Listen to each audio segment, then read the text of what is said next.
नमस्कार दोस्तों, मेरा नाम है मोहित शर्मा और स्वागत है आपका अपने ही चैनल बर्बरिक कोचिंग में। जैसा कि आप जानते हैं, अभी तक हमने हिमाचल प्रदेश की 3 जनजातियां देख ली हैं। आज हम चौथी जनजाति देखने जा रहे हैं। तो आज की जो जनजाति है उस जनजाति का नाम है खम्पा जनजाति।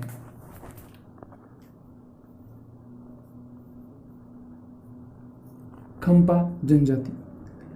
देखिए, इस खम्पा जनजाति को कुछ अन्य नामों से भी जाना जाता है, जैसे खम्पा, खंगपा। अब लिखते हैं खम्पा जनजाति के कुछ अन्य नाम।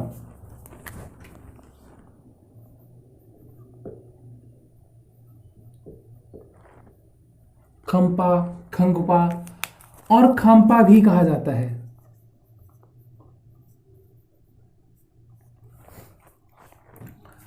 अब सवाल पैदा ये उठता है कि ये खम्पा, खंगपा या खांगपा जो जनजाति एक ही है, ये कहाँ से आए और हिमाचल प्रदेश में बसे। क्योंकि जो हम टॉपिक देख रहे हैं वो देख रहे हैं हम हिमाचल प्रदेश की जनजातियां, tribes of HP, Himachal Pradesh की जनजातियां।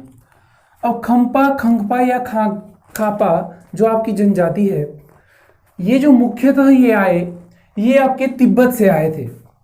अब ये तिब्बत से आए थे और ये इनका जो लाइफ स्टाइल था वो अस्थायी था, यानी ये एक जगह पर रहकर अपना जीवन व्यतीत नहीं करते थे, ये अपना जीवन अस्थायी जीवन व्यतीत करते थे। तो पॉइंट नंबर 1 हमें क्या मिलता है, ये तिब्बत से आए,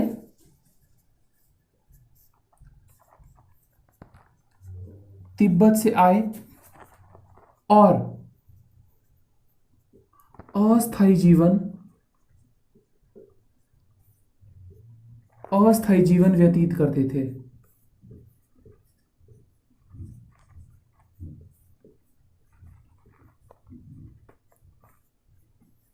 अब देखिए, अगर ये अपना अस्थायी जीवन व्यतीत करते थे, यानी कि इनका आपको सवाल बन सकता है। अब देखिए दोस्तों, अस्थायी जीवन में आपको इसीलिए बता रहा हूं, यहां से एक बहुत ही अच्छी चीज बनकर निकलेगी। आपको सवाल बन सकता है, क्या खम्पा या खंगपा या खाम्पा, अब मैं एक ही नाम बोलूंगा, जैसे खम्पा ही बोलूंगा, जो खम्पा जनजाति के लोग थे इनका मुख्य व्यवसाय क्या था। आपको ऑप्शंस में दे दिया जाएगा, जैसे कृषि, पशुपालन, व्यापार या निम्नलिखित में से क्या। तो देखिए, कृषि तो इनका व्यापार हो ही नहीं सकता, क्योंकि कृषि तभी होगा अगर व्यक्ति अपना जीवन जो है स्थायी जीवन व्यतीत करेगा। अब इनका जीवन तो अस्थायी है, यानी कि एक जगह पर नहीं रहेंगे। तो इस चीज का आपने मुख्य रूप से ध्यान रखना है कि अपना कृषि के ऊपर बिल्कुल भी समय बर्बाद नहीं करेंगे। इनका जो मुख्य काम था वो था दोस्तों व्यापार करना। अब ये जो खम्पा या खाम्पा जनजाति के लोग थे, ये मुख्य रूप से क्या करते थे, व्यापार करते थे। अब ये अगर व्यापार करते थे तो ये किस चीज का व्यापार करते थे, जैसा कि मैंने आपको बताया, ये कहां से आए थे, तिब्बत से आए थे। तो पॉइंट नंबर 2 ये बनता है, घोड़ों से लाद कर ये सामान लाया करते थे और भारत और तिब्बत के बीच में व्यापार किया करते थे।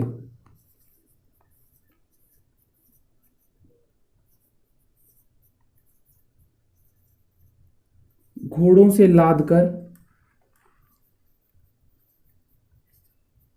सामान लाना और फिर व्यापार करना और व्यापार करना।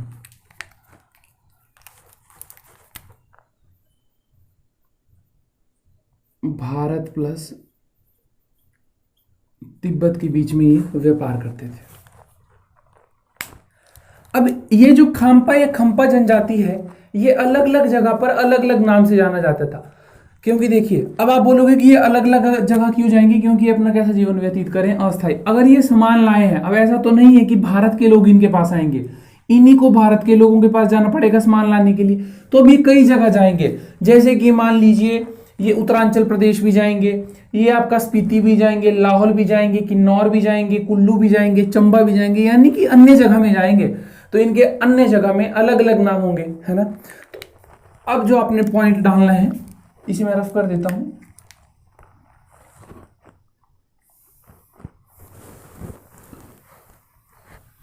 अब आप लिखो अन्य जगहों पर अन्य नाम।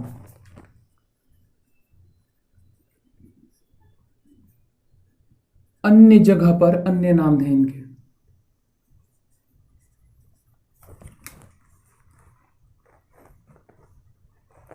ठीक, देखिए जैसे शाह खंपा,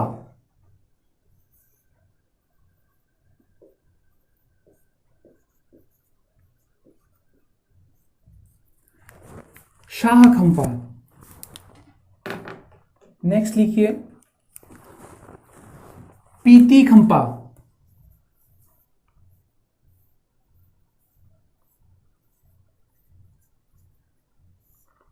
नेक्स्ट लिखिए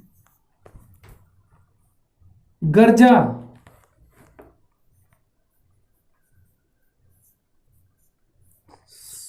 धाजा खंपा। चौथा लिखिए कुनु खंपा।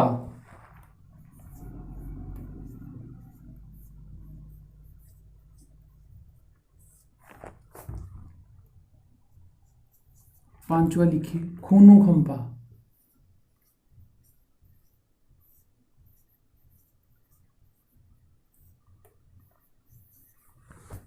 सिक्स लिखिए निउंदी खंपा।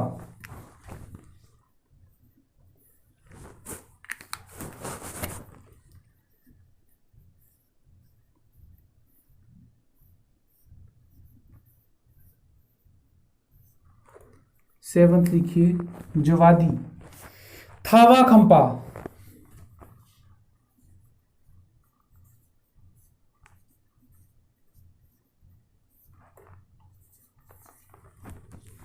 और आखिरी लिखिए निखोर खंपा।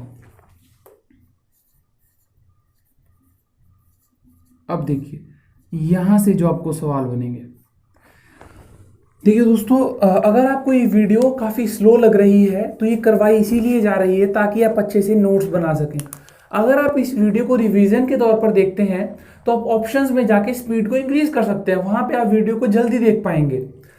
परंतु अगर वीडियो को आप अच्छे से नहीं समझोगे, आराम आराम से नहीं करोगे तो आपके लिए मुश्किल हो जाएगा, क्योंकि आपने जैसा देखा अभी तक हमने हिमाचल प्रदेश के जो एचएस की सीरीज हमने चलाई थी उसमें आप देख पा रहे थे कि कितना ज़्यादा आपको याद करने के लिए था। तो आप उसके साथ में एचएस की सीरीज में ही इस चीज़ को डालूंगा। तो अब देखिए, जैसे कि मैंने आपको बताया कि इनको अलग अलग नामों पर अलग अलग जगह से जाना जाता है। अब आपको सवाल बनेगा कि शाह खंपा किस जगह पर है, तो इसका जो उत्तर आएगा दोस्तों वो आएगा उत्तरांचल। ये कहां पर है? उत्तरांचल में। आपको आएगा पीती खंपा कहां पे है, तो स्पीति में।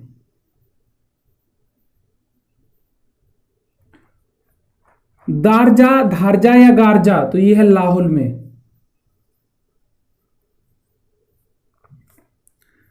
आपको आएगा कुनु खंपा, तो कुनु खंपा कहां पे है? किन्नौर में।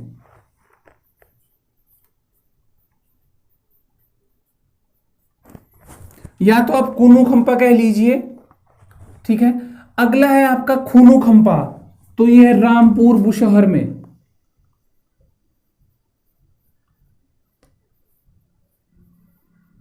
रामपुर बुशहर में, यहीं से रामपुर बुशहर से एक और सवाल बनाऊंगा। नियोदी खंपा, नियोदी खंपा है कुल्लू से।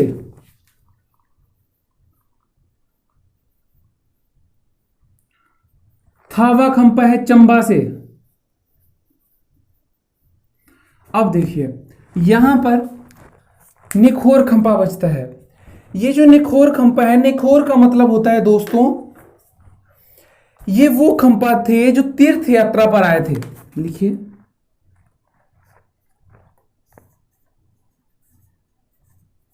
ये वो खंपा थे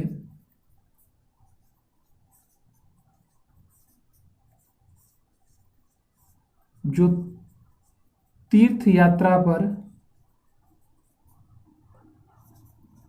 आए थे, और बाद में जब ये तीर्थ यात्रा पर आए वो निखोर खंपा तो कहलाए ही कहलाए, जिन्हें हम तिब्बती डाकू भी कहते हैं ना, वही आपके निखोर खंपा है। यानी कि अगर शॉर्ट में कहें तो इनको हम क्या कहेंगे? तिब्बती डाक। ठीक है, ये हो गई। ये आपने दोस्तों याद करने ही करने हैं।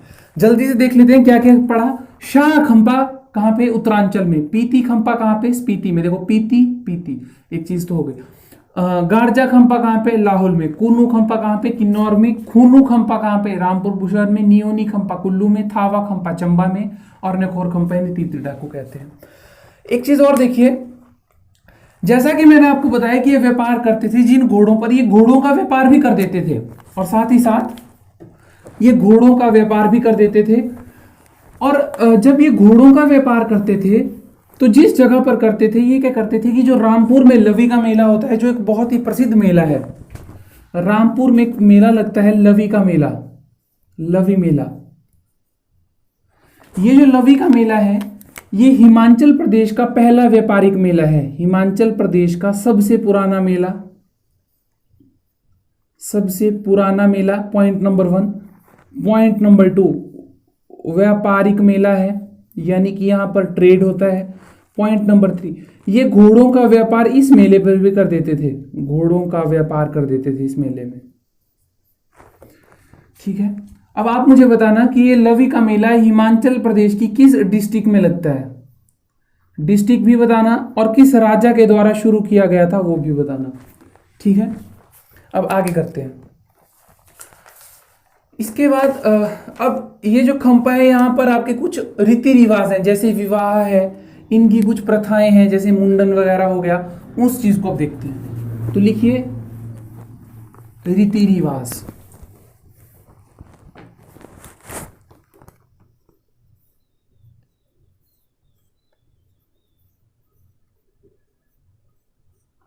रीति रिवाज, सबसे प्रथम में लिखिए विवाह। इनके विवाह किस किस तरह के संपन्न होंगे। एक नाम है, उस नाम का नाम है फनकतुन।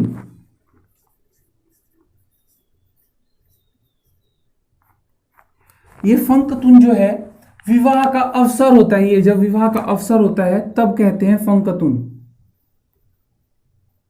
विवाह का अवसर। नेक्स्ट वर्ड है तिमडेलू।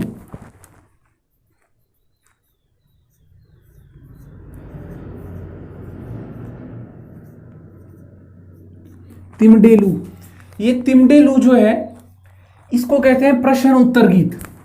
क्या कहते हैं दोस्तों? प्रश्न उत्तर गीत। यानी बताता हूं, जब शादी हो रही होती है तो लड़की द्वारा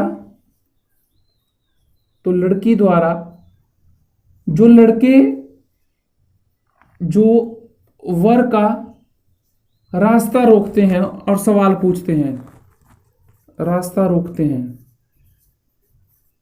उस प्रथा को कहते हैं तिमडेलू। नेक्स्ट है थोड़कर।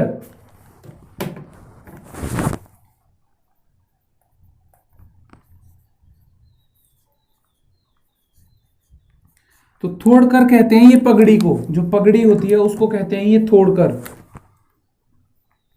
दोस्तों ये आपको याद करने ही पड़ेंगे, क्योंकि आपको पता है, अगर आप यहां पर आ रहे हो तो आपको पता ही है कि कॉम्पिटिटिव एग्जाम के पॉइंट ऑफ व्यू से कितने जरूरी हैं, है ना। नेक्स्ट है वर्ड देसिल।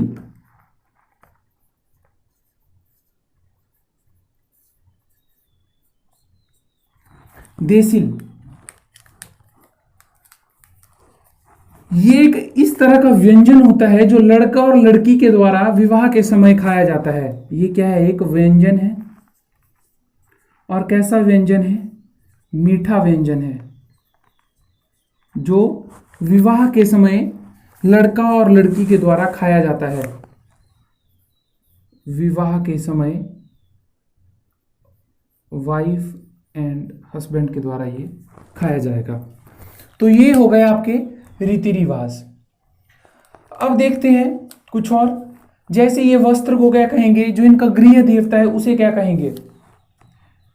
इसे मैं ऑफ कर देता हूं। जो गृह देवता है ना, जैसे हम तो बोलते हैं कि अच्छा आपको एक चीज पूछता हूं, जैसे होता है कि ग्राम देवता, कुल देवता, कुलज देवता, इस तरह से होता है ना। तो इनका जो गृह देवता होता है, जो इनका गृह देवता होता है, गृह देवता को कहते हैं ये छड़ना दोर्जे। छड़ना दोर्जे, छड़ना दोर्जे के नाम से ये गृह देवता को बोलते हैं। सुक्तु, सुक्तु जो है ये एक वस्त्र होता है, जैसे शॉल होता है, शॉल।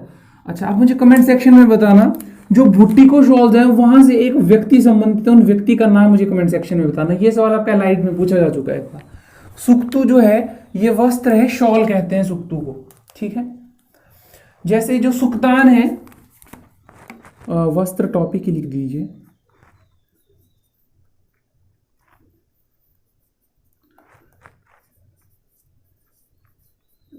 जो सुक्तान है वो है दोस्तों आपकी ऊनी चादर, ऊनी चादर। छूबा है, छूबा गाउन की तरह होता है, गाउन। छूबा के बाद लिखिए बनजंग, ये कमीज है, बनजग ये कमीज है। और किंगर तो टोपी है, किंग की तरह, किंगर।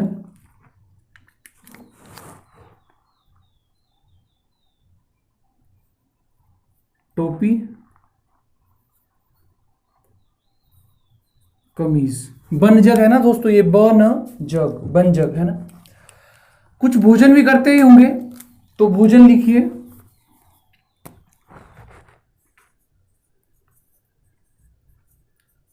थुगपा,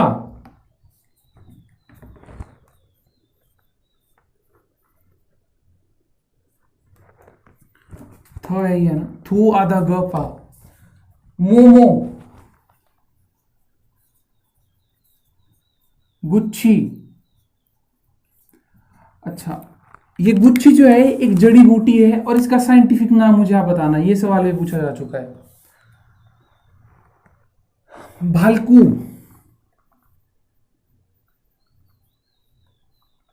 देखिए दोस्तों मैं काम आपको इसीलिए देता हूं ताकि आप थोड़ा भी खुद कष्ट कर ले। बताने को तो मैं आपको बता दूंगा, पिछली वीडियोस में भी मैंने डाला हुआ है, परंतु खुद अगर आप याद करेंगे तो आपके लिए अच्छा है। भालकू, भालकू के बाद लिखिए लिंगर और छियू, लिंगर और छियू। ये सारी की सारी जो है जड़ी बूटियां हैं, खाने योग्य जड़ी बूटियां, जड़ी बूटियां हैं, ठीक है। इसे मैं मिटा देता हूं। इसके बाद इनकी कुछ प्रथाएं हैं, जैसा कि मैंने आपको बताया था कि जैसे मुंडन करेंगे या कुछ और करेंगे तो उसको कुछ किस किस नाम से जाना जाता है। जैसे कुछ प्रथा है, जैसे रलदक, रलदक को कहते हैं ये मुंडन, रलदक को क्या कहेंगे, मुंडन। छिजिक,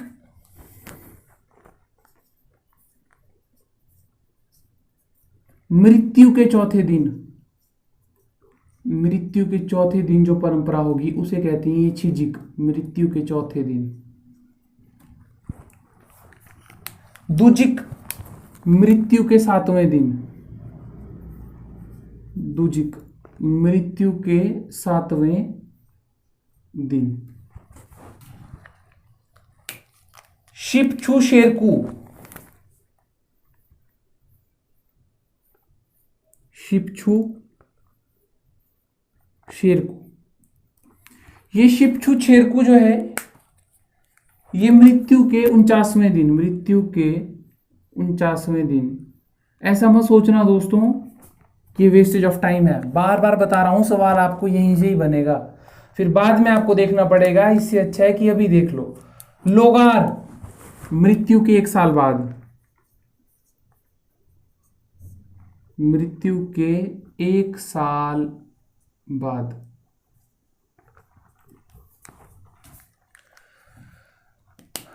इनके द्वारा कुछ मेले भी मनाए जाते हैं।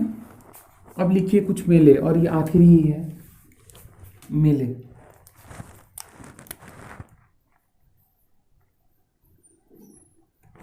जैसे लोसार, गलदे गमछे, लोसार कह लीजिए या लोसर कह लीजिए, ये तो पता ही है आपको कि ये नव वर्ष का त्योहार है। नेक्स्ट मैंने आपको बताया गलदे गमछे, गलदे गमछे, ये मई के महीने में मनाया जाता है। और आखिरी है गेतर और लदारचा।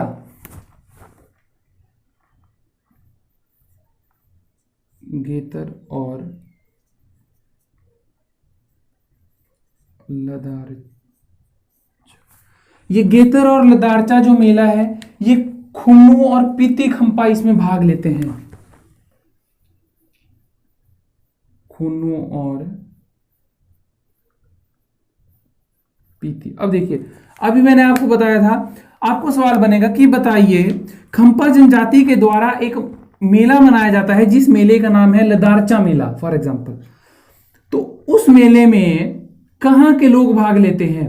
आपको जनजाति नहीं पूछी, अब पूछा कहां के लोग, यानी कि है तो जनजाति पर कहां के। अब जैसे आपको मैंने बताया था कि जो खुन्नू जनजाति है ये कहां पर होती है, इनको कहते हैं रामपुर बुशहर में, तो इसका उत्तर आ जाएगा वहां पे रामपुर बुशहर। पीती खंपा जाएगा तो उत्तर आ जाएगा स्पीति। परंतु अब आप सोचोगे तो ये तो करवाया नहीं। इतना तो दोस्तों आपको खुद भी थोड़ा अंडरस्टैंड करना पड़ेगा कि सवाल यहीं से ही घूमेगा। परंतु आपका क्या काम है कि अच्छे से कॉपी पेन लेके आराम से बैठ के नोट्स बनाइए। इससे बेनिफिट ये होगा कि आपके लिए फॉर एवर ये नोट्स रहेंगे, ठीक है, और आपको याद करने में आसानी रहेगी। और इसी के साथ अगर आप इस चैनल के साथ पहली बार वीडियो को देख रहे हैं तो चैनल को सब्सक्राइब कर लो, प्लेलिस्ट में जाओ, आप वहाँ पे जाके एक बार एनालाइज करो कि आपके लिए क्या कंटेंट आ रहा है। मैं आपको श्योरिटी के साथ ये बताता हूँ कि आपको बहुत खुशी होगी जानकर अगर आप प्लेलिस्ट में जाएंगे। अगर आप एक ही वीडियो देखेंगे तो फिर वो आपके लिए कोई बेनिफिशियल नहीं है दोस्तों, ठीक है। और आपको कुछ इंफॉर्मेशन बता देता हूँ। अगर आप व्हाट्सएप ग्रुप में नहीं जुड़े हैं तो लिंक आपको व्हाट्सएप ग्रुप का डिस्क्रिप्शन में दिया गया है। इंस्टाग्राम हैंडल का आपको डिस्क्रिप्शन में लिंक दिया गया है, और वहाँ पे जाके जल्दी से फॉलो कर लो। और व्हाट्सएप ग्रुप में 3 पेज का मैं एडमिन हूँ। एक मंडी पेज करके है, एक HP SSB करके है, और एक बारबरिक करके है। जो HP SSB वाला है ये काफ़ी पुराना पेज है, तो इसमें मेरे 32,000 के आसपास फॉलोवर्स हैं। यहाँ पे 9,000 के आसपास हैं, और बारबरिक में भी स्टार्टिंग ही है, तो यहाँ पे आपके ऑलमोस्ट मुझे याद नहीं है 300 या 400 सब्सक्राइबर्स के आसपास है, ठीक है। तो आपने ये काम तो करना ही है साथ में, और ये काम ज़रूरी है, इस काम पे थोड़ा गौर फरमाना है। तो इसी के साथ दोस्तों मैं विदा लेना चाहता हूँ। अगर ये वीडियो आपको अच्छी लगे तो वीडियो को लाइक ज़रूर करें और अपने दोस्तों तक ज़रूर पहुँचाएं, और आपका तहे दिल से शुक्रिया। Thank you.